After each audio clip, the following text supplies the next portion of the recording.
The Starr and D'Amico Show is brought to you by cheapesttshirts.ca. If you're looking for quality gear without overpaying, shop cheapesttshirts.ca. Huge selection for men, women, and kids. Tees, hoodies, headwear, bags, and more. Proud Montreal business. Order today, ship today, delivery tomorrow. That's cheapesttshirts.ca. Local, fast, and affordable. Brought to you by instacustoms.com. Do you need custom gear from a local Montreal business? Instacustoms.com has you covered. Custom shirts, hoodies, hats, and more made your way. Fast turnaround, great quality, and proudly Montreal-based. Check out instacustoms.com. Brought to you by Cabletel. For trusted alarm systems in Quebec and Eastern Ontario, choose Cabletel. Over 20 years of expert installation and top-tier protection for homes and businesses. Check out Cabletel.com. Email them info@Cabletel.com. It's Cabletel. Peace of mind you can count on. Brought to you by Morella's Steakhouse. Looking for an unforgettable night out? Morella's Steakhouse on Highway 132. It's just 15 minutes from Montreal, serving up premium cuts and bold flavors, and no tax on your bill. Book your table tonight at morellassteakhouse.ca. Taste excellence tonight. Brought to you by Little Bear. Give your pet the best with Little Bear Pet Supply. It's a proudly family-owned business here in Montreal for over 30 years. Chuck, Evie, and their all-star staff have you taken care of with all the top brands at the best prices, and they really care for your pets. Shop online at littlebearonline.com or visit them on St. Catherine across from Westmount Square. It's Little Bear Pet Supply. Brought to you by McLean's Pub. Head over to McLean's Pub, 1210 Peel Street in the heart of downtown Montreal. Great food, cold drinks, and big games on all the screens. McLean's Pub, good times and great company. Welcome to the NHL trade deadline week. Here we go. There's Marco D'Amico. I'm Shaun Starr. Thanks so much for being with us. As always, a reminder to like and subscribe as the channel continues to grow, and we thank you for your ongoing support and the encouragement we get. We read the comments, and we certainly appreciate the love, no doubt. And we want to give the love back, Marco. We've got an unbelievable VIP contest that's going on right now. Go to our proud sponsor, Morella's Steakhouse, on their Instagram page. We're going to do the draw live from Morella's on Thursday, March the 12th. We're sending 2 people to the Habs and Bruins VIP package with luxury transportation and $200 to spend at Morella. So just go to their Instagram page and see their pinned comment and enter the contest, lickety-split, and just a reward for all of our viewers and listeners. Marco, we finally arrived on the spot. It's NHL trade deadline week. Before we get into maybe some finer detail here, what about this week? Should fans reasonably get excited for what's to come? I could tell you that this, just from talking to a couple of people around and some executives, it is a very interesting market right now because the prices are high. I know we've seen we saw the Brett Kulak trade, a second round pick, and I guess a really good cap dump in the form of Samuel Girard. But then prices haven't really been that high or haven't really been set because what's left on the market is basically hockey trades. And no team necessarily has to make those moves. So they have that leverage where they could kick this down to the summer if they need to, if they don't get what they want. There is no rush for them. And I don't think there's a massive appetite to try to finish dead last right now because it's realistically a two-player race at the top of the 2026 NHL draft with Ivor Stenberg and Gavin McKenna. So that being said, there's a whole lot of waiting going on because buyers are simply floored by the ridiculous ask that some of the sellers are asking for right now. It's interesting because, you and I all season have talked about the extreme parity that exists, like Eastern Conference, Western Conference. Ask the Nashville Predators and Ryan O'Reilly. I mean, does he want to go anywhere? Nashville's very much in the mix of a playoff hunt in the Western Conference. Mm-hmm. We know how crazy it is in the Eastern Conference. So just to riff off, your answer, I mean, is it fair to say that there are a lot more sellers than buyers, therefore the asking price, if you're poking around, it's why the asking price is astronomically high? I think once you get to this time of the season, it's normal to have a little bit more sellers than buyers, but I don't buy that narrative. I think that narrative is currently being leaked out by executives that are sellers right now because it fits the narrative, right? But I think you look at it, who is a guaranteed seller right now? Let's go through it. The Calgary Flames, Yeah. the St. Louis Blues, the New York Vancouver. Rangers, the Vancouver. Vancouver Canucks. Yeah. Okay. Yeah. We're at 4. I'm going to Yeah. throw the Leafs in there because as much as their president wants to send a letter, I can tell you that they're going to be sellers. Well, maybe they want to keep that first round draft pick, if they can really tank towards the bottom of the standings, right? Well, they would have to tank real bad because it's only top 5 protected. That's right. And I'm just trying to. No, these are guaranteed sellers. Even the Senators who are not in it are looking to buy at this point, so they're not selling. San Jose is in a weird scenario, so we can make them kind of a seller. So we've got maybe 8 sellers if you throw in the Chicago Blackhawks. And where would you put Columbus in that conversation with all their pending UFAs? Columbus is not there yet. Yeah. Okay. Columbus is not there yet. They're talking hockey trades right now. Is Columbus? They're still trying to extend some of their free agents. Charlie Coyle definitely going to be of interest because if he's not signed, he's getting traded 100%. Mason Marchment is a player to keep an eye on if they can extend him. Same thing with Boone Jenner. Mm-hmm. Columbus is a team that's right in it, right? And so if they can continue, I think they lost their last couple, but if they can continue to, feed off this the energy from the new coaching change, they may be able to squeak into the playoffs, especially with the fact that the Pittsburgh Penguins have lost Sidney Crosby. So it's going to be interesting to see how that kind of shapes up. Now let's talk about who the buyers are, right? We could say the Tampa is a buyer. We could say the Detroit is a buyer. We could say the Dallas is a buyer. Colorado is a buyer. Minnesota is a buyer. Carolina is a buyer. You could even we know Boston is a buyer. Yeah. Boston is a buyer for sure. Let's go to the Western Conference now. Edmonton is a buyer, though. I mean, a poor man's buyer. LA is a buyer. The list keeps going. Utah wants to buy. Yeah. We can go and look at the rest of the. I wouldn't count out Vegas making another move. They're buyers. So already we've seen that the buyers outweigh the sellers. It's interesting because I want to tie it into the Canadiens, and for regular I would add viewers, that the Canadiens would be in the center buyer category, center buyer, not aggressive buyer. Okay, so that I guess the turn of phrase I wanted to use to kind of lock it in on the Canadiens for a second, like, are they a team waiting in the weeds, waiting for maybe some of the other more desperate buyer teams to make some moves? I keep going back to the conversations we had and the point that you raised around Noah Dobson. You only knew Noah Dobson was getting moved once we knew he was getting moved. So I wonder if there's a parallel universe that exists today that the Canadiens are going to maybe operate under that same strategy of not too much going around. So yeah, let's circle back. Are they maybe waiting in the weeds? Waiting in the weeds. The Canadiens have this habit of checking in on everybody. Right. And when they check in on everybody, that is used as leverage point to the market by the team that they spoke to. I'll give you an example. The Canadiens checked in on Rasmus Ristolainen just to see what the price was. It was a very brief conversation, according to my sources. And then Elliot Friedman puts it out on his 32 Thoughts podcast, probably came from the Flyers, that the Canadiens had shown interest in Rasmus Ristolainen. Yes, but there are layers to the type of interest that you show. Just trying to see what the price point is on a player. To me, first of all, once they saw that the price point was a first round pick plus, they were like, yeah, okay, bye. But that, there's a layer of interest. They're not like, we want Rasmus Ristolainen, what's the price? Like it's not that. It's more like, oh, okay, if ever he became available, what would you be looking for? And that indicates to me, not that the Canadiens are interested in Rasmus Ristolainen specifically, but it indicates to me that the Canadiens have realized that a crease clearing, big, experienced defenseman is of need right now for this team.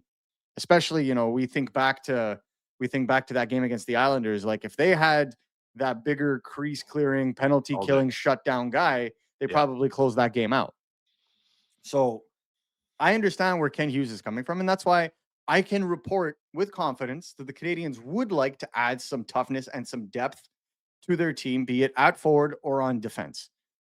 They're not, in terms of the top of the lineup thing, they're not adamantly looking in the sense that like they absolutely want it, but there are a few players on the market right now, top names that rarely become available if the Canadiens continue to circle around. That I could say. Now, in terms of the exact names, I still have work to do in that regard. But we know that the Montreal Canadiens are fielding calls. They've spoken to Calgary.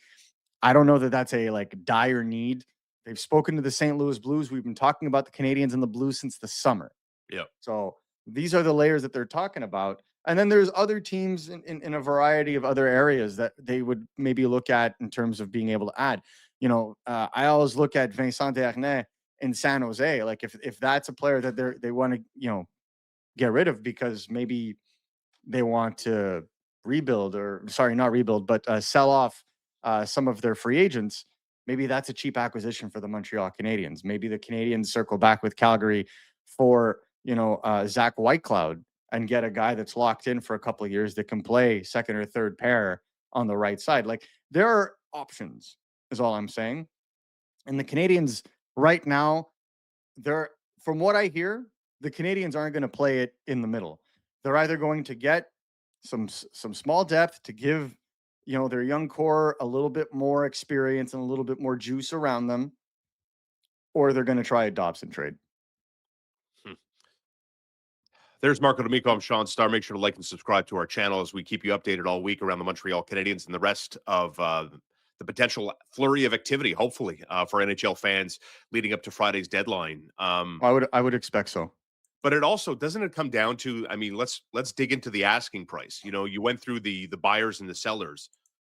But the asking price remains at a premium. And I think that's the right word to describe what you want to make a deal. You want the Nazem Kadris of the world down the list. You go. I mean, there were reports from Saturday night around Robert Thomas, and surprisingly, he could be a deadline move on Friday on Friday this week. But I mean, again, not surprising the price of poker is the ante is quite significant. It's not surprising that it's presented this way. There were a lot of teams that spoke about Robert Thomas. And St. Louis's price for him was insane. For sure. Insane. As they should. He's a number one center. Those never get traded. Yeah. Right? Who was the last major number one center to get traded? Like Jack Eichel? And he went for the equivalent of about 4 first-round picks. So, yeah, I get it. The difference, though, is that there's no risk with Robert Thomas like there was with Jack Eichel with his neck, right? At the time. Now we have the benefit of the doubt that he's thankfully very healthy, a Stanley Cup winner now, and an Olympian gold medalist. So, it all worked out for Jack Eichel. Robert Thomas, up until this season, was on the same level as Nick Suzuki. So you have to understand that that's going to be high. You talk about trying to make hockey trades. Like the bigger hockey trades, the first player any team is asking Montreal for is Michael Hage. Yeah. Calgary will ask for Michael Hage. It's an automatic. If the Canadiens were ever to show interest, though I very much doubt, in Elias Pettersson, Vancouver will ask for Michael Hage. Like everyone's waiting to ask for Michael Hage. And what I've heard is Michael Hage, a large portion of the Montreal Canadiens organization, not unanimous, but a large portion of the Montreal Canadiens organization views him as virtually untouchable. Anybody could be traded, but it would take something monstrous to move Michael Hage. Yeah, I would think it would take, like, hypothetically speaking, like a Robert Thomas type transaction with, some of the I don't even know. But I mean, St. Louis apparently wants like who they envision as the replacement of RT, right? And St. Louis, someone that they think that can grow into become the next top tier center for that organization. Yeah, there's a need, like a desire for that. Like, for example, Robert Thomas, Utah was brought up. Yeah. Do you honestly think Utah, like as the replacement, do you honestly think Utah would give up the 4th overall pick in last year's draft and Caleb Dinwiddie, Right. who's probably going to be turning pro next season anyway, be it in the AHL or the NHL, who is on fire right now in the QMJHL, possibly about to lead Moncton to another championship? Like, you don't I wouldn't see the need of trading Dinwiddie plus for Utah to go and get Robert Thomas unless they want to make a splash, right? And I get it. It would put them in a sort of contendership status once their defense kind of rounds out and they get, their goalies. Because right now they do have a really good goalie in the NCAA, but he's a little farther away, and I don't think Vemelka will do that. But I can understand Utah trying to make a bang. They've been trying to be an aggressive team right from the get-go, but with Robert Thomas, I can assure you they're not the only ones. And I look forward to bringing more information on that probably tomorrow or the day after, because more and more is going to start coming out of St. Louis. We circle back to the Canadians. You talk about. I mean, is there an appetite here? We've heard for a long time from management that Mhm. they're not sacrificing a bit of the future. I mean, is that still the line? They're not Are they talking about sacrificing a bit of the contracts? Are they talking future. about rentals? Rentals would have to be low cost, very low cost, like not like a draft pick that wouldn't necessarily have a Yeah. high percentage of hitting, right? I think they're there and that. Um, I think they have far more interest in, if they were to spend, obviously, you say not sacrificing the future. Well, if you get a player with term that's in the Goldilocks age group, well, I Yep. think that they would be more inclined, to pay the price than, for a player with a year left on their contract. Like, for example, Rasmus Ristolainen, where the Philadelphia Flyers indicated they'd like a similar return to what Boston got for Brandon Carlo last year, which was a first, a fourth, and a good prospect in the form of Fraser Minton. Now, Hmm. that's cuckoo bananas, Yeah. but that's obviously what you're going to ask for at first. This is a negotiation. You start high, you bring them low. That's how it works. And maybe you start at the Brandon Carlo stage. Sure. Ideally, I think it would have been a first round pick plus a prospect. Maybe not an A prospect, but a prospect. I think that would have been the range that they were looking for. And they were open, from what I'm told, the Flyers are open to retain on Ristolainen. That's still not a player I would necessarily want to see the Canadians give up a first for, simply just because I like the profile. I just don't feel like he would mesh very well with how the Canadians play. So I understand the Canadians showing interest, seeing the price, and being like, peace. There are other options. We talked about Zach Whitecloud. There's Connor Murphy, that I don't think will command a monster return, considering some of the players that are out there. A lot of the NHL right now is looking at the top end right shot defenseman market. Hmm. And that includes Justin Falk. That includes Dougie Hamilton. That includes Oliver Ekman Larson. That includes, there's a plethora of defensemen right now that could potentially move. There's talk of maybe Parayko being available for the right price, right? So you start increasing that, and you see where the top echelons, right? And I think Ristolainen is probably in the top, the higher value echelons. That to me is intriguing, right? And you have Tyler Myers in there as well. Sure. You know, probably a guy that winds up in Dallas if you ask me. Um, so with that market and those amount of buyers there, the Canadians I feel like are more in the the depth defenseman category, and I don't do away with the Colton Parayko proposals, in my opinion. I don't even know if the Flames want to trade White Cloud, but I think that's a perfect fit on the bottom pair for the Canadians on the right side. But there are others, and the list is long. I just feel like when it comes to the Canadians, they've identified the fact that a little bit more quality depth may be what they need, because they feel like they have a lot of the star power already, and I don't blame them for thinking that. I'm kind of glad, I guess it's it's probably my ego talking for a second, when you kind of break down the defenseman and right now, because I get the impression, I don't want to put words in your mouth, but based on this conversation, I get the sense that the Canadians are, if I had to prioritize it, based on again on this conversation, they're looking to add depth defensemen more than they are looking to see who can play with Suzuki or Caulfield or maybe someone Disagree. that can play with Kapanen. No, I I mean, think in that's a the impression. perfect That's just the impression I've gotten from this conversation. I think in a perfect world, the Canadians would love to make a massive ad. In a perfect world. For sure. I get that. I get that. But Price, as Kent Hughes has alluded to in a press conference earlier before, and what I can attest to from just talking to people about what some of these teams are looking for, um, it's the prices are high. Yeah. Like I heard St. Louis was asking for a first round pick and a top prospect for Justin Falk. I love Justin Falk, but a Yeah. first and an A prospect is a lot. That's very A rich. lot. Yeah. It's a lot. And yes, he signed for next year. I understand that.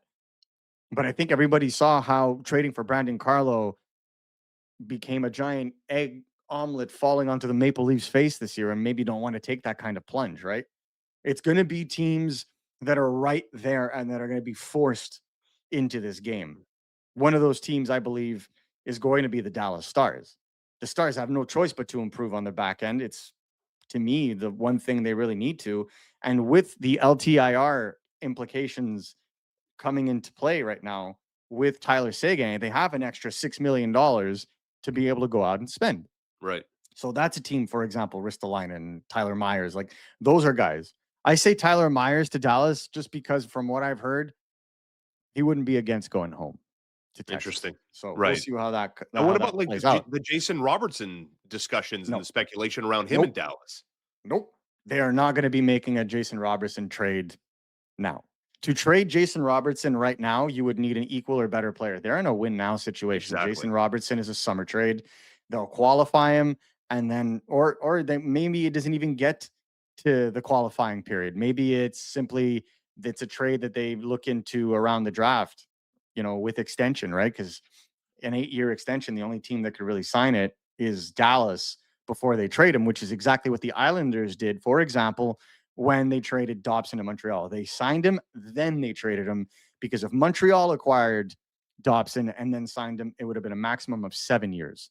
Mm-hmm. So I think if there is a kind of move when it comes to Jason Robertson, it would happen in the summer. There's Marco D'Amico. I'm Shaun Starr. As always, a reminder to like and subscribe to the YouTube channel. We thank you for your ongoing loyalty. Don't forget, we have our VIP trip courtesy of Morella's Steakhouse to go see the Habs and Bruins on March 17th. Go to their Instagram page and enter the contest. Just check out their pinned post. It's their number one post that's pinned to their profile. We talk about grittiness in front of the Montreal Canadiens net, right? I mean, Jaden Struble plays 11 minutes on Saturday night. Habs win. Arbor Jacki in the first game off the Olympic break plays a shade under 12 minutes. Had a good game, a good enough game to start again, but I get what they're doing, I suppose. But can we take that logic in terms of maybe trying to get better net front protection and talk about the depth forwards for the Montreal Canadiens for a minute or two here in terms of if they do want to add to forward, are they concerned about the quality, the toughness, the physical element of the bottom six of the forward group? Yes. Yeah, it's where their initial interest in players like Kiefer Sherwood or Blake Coleman came from, again, before you saw the price points, right? I don't think the Canadians were giving 2 second-round picks on Kiefer Sherwood, and I'm sure they'll probably be taking tabs if ever the San Jose Sharks decide to flip Sherwood again, just to see if the price point has dropped. But it's all as a matter of cost. They're not at the point where they're throwing money. I get that there's anxiety amongst Canadians fans to want to see them make those kinds of moves, but unlike with Marc Bergevin, when he made all those trades for like Steve Ott and DJ, I forget his last name, King, Dwight King, and Andreas Martinson. Yeah, Andreas Martinson. Like the Canadians at that point needed the big fish. Yeah. They didn't need those little depth pieces. I feel like right now the Canadians need those little depth pieces. They need the role players that will help them win a round. Because they have the talent. They have the top 6 talent right now. They're one of the top scoring teams in the league. 7th on the power play. Like they're one of the top scoring teams. What do you need more? You need that kind of player that's going to change the dynamic for your depth in the playoffs that you'd be able to use, that are going to be able to rise above that level of interest. Like, for example, if we're talking about like depth forwards that you can bring in to change the dynamic. Like AJ Greer with Florida is a player that comes to mind, Mm-hmm. right? Ryan Lombard in Calgary is a player that comes to mind. Guys that you can just go through a wall, right? Those are the kinds of players. But again, we'll see what ends up happening. I will say that the play of Newhook and Kirby Doc so far, the last 2 games to start since the break, and even prior to the break, in regards to Kirby Doc, has alleviated the urgency, I would Mm-hmm. say, Mm-hmm. but it's still there. It's still something that they would explore if possible. And the question, I guess, even around, in that context, right? Someone like Zachary Bolduc, who got back in to the Canadiens lineup on Saturday night in the 6-2 win over the Washington Capitals, kind of still figuring out. I mean, I know we're talking about trade There's and a- updates, but they're still trying to figure out how he fits into the system, right? Notice how he was hitting everything that moved Well, on Saturday night. That's not by right? chance. No, That's not by agreed. chance. It's exactly Agreed. what the Canadians are looking for. Yeah. So if he can bring it in house, that's one less thing to go out and get. Okay. So here we go. There's your deep dive. There's your update. Marco D'Amico on top of it all, as always. Looking forward to seeing how this week unravels. I get the sense that should be a fun week. We're waiting for the first. Like, who's the first big domino to fall? That maybe I think probably Trocheck. Vincent Trocheck. And is that? I mean, is that after that? Is that going to be the domino? And what happens thereafter? Like a It will market shake setter? it will shake the forward market, I believe. Right. Yes. You We'll think see. Nazem Kadri gets moved ultimately? I do. Yeah. I do because once Trocheck goes, considering the price point on Thomas, considering the fact that Vancouver doesn't want to retain on Elias Pettersson, I think Nazem Kadri they're open to retaining. Yeah. That may be what tips the balance. There's Marco D'Amico, one half of Starr and D'Amico. Like and subscribe to our YouTube channel. Thank you for your ongoing support, Marco. Looking forward to the rest of the week and what develops. Here's to the Habs, swinging big, swinging for the fences, and we get to react to all that stuff. So buckle up, friends. Could be a wild ride. Thanks, Marco. Take care, everybody.